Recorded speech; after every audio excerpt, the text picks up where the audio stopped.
Welcome to Reading Adventures with Angie. Today's book, All the Places to Love, Eli learns how intertwined he is with his home and family, and that they will always be there for him. What are the special things that connect you to your family? Is it where you were born? Is it where you live now? All the Places to Love by Patricia MacLachlan and paintings by Mike Wimmer.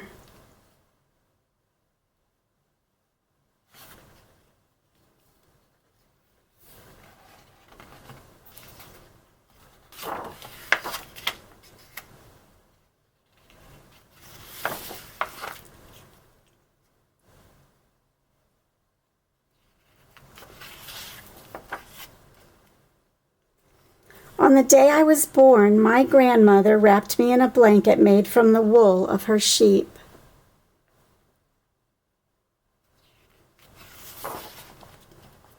She held me up in the open window so that what I heard first was the wind. What I saw first were all the places to love: the valley, the river falling down over rocks, the hilltop where the blueberries grew.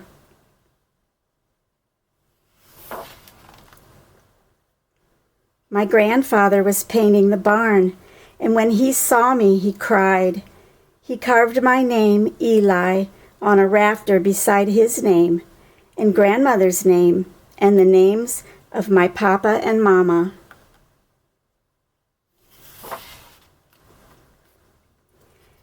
Mama carried me on her shoulders before I could walk through the meadows and hayfields. The cows watched us, and the sheep scattered. The dogs ran ahead, looking back with sly smiles. When the grass was high, only their tails showed. When I was older, Papa and I plowed fields. "Where else is the soil so sweet?" he said. Once Papa and I lay down in the field holding hands, and the birds surrounded us. Raucous black grackles, redwings, crows in the dirt that swaggered like pirates. When we left, Papa put a handful of dirt in his pocket. I did too.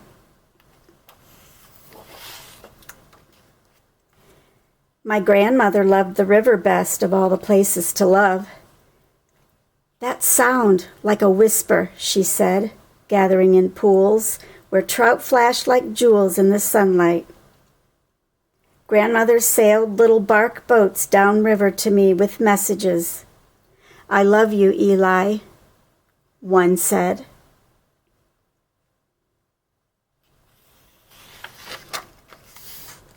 We jumped from rock to rock to rock across the river to where the woods began, where bunchberry grew under the pine needle path and trillium bloomed.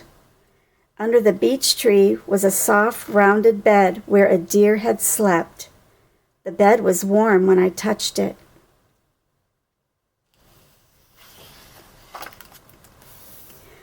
When spring rains came and the meadow turned to marsh, cattails stood like guards and killdeers called. Ducks nested by marsh marigolds, and the old turtle, his shell all worn, no matter how slow, still surprised me.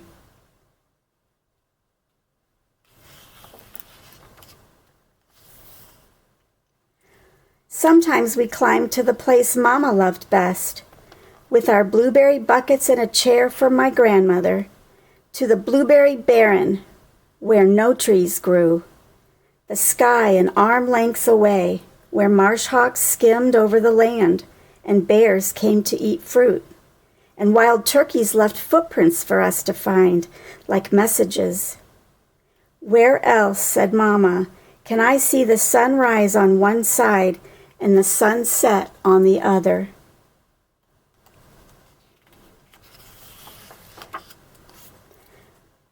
My grandfather's barn is sweet-smelling and dark and cool. Leather harnesses hang like paintings against old wood, and hay dust floats like gold in the air. Grandfather once lived in the city, and once he lived by the sea, but the barn is the place he loves most.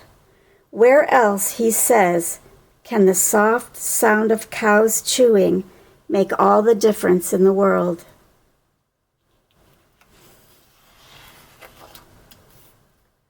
Today we wait, him sitting on a wooden slat chair and me on the hay, until much later, my grandmother holds up a small bundle in the open window, wrapped in a blanket made from the wool of her sheep, and my grandfather cries.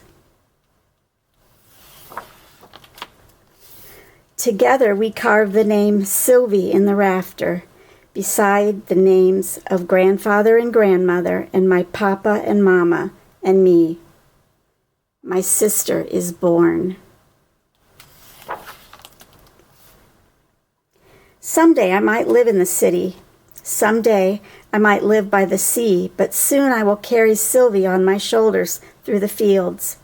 I will send her messages downriver in small boats, and I will watch her at the top of the hill, trying to touch the sky. I will show her my favorite place, the marsh, where ducklings follow their mother like tiny tumbles of leaves.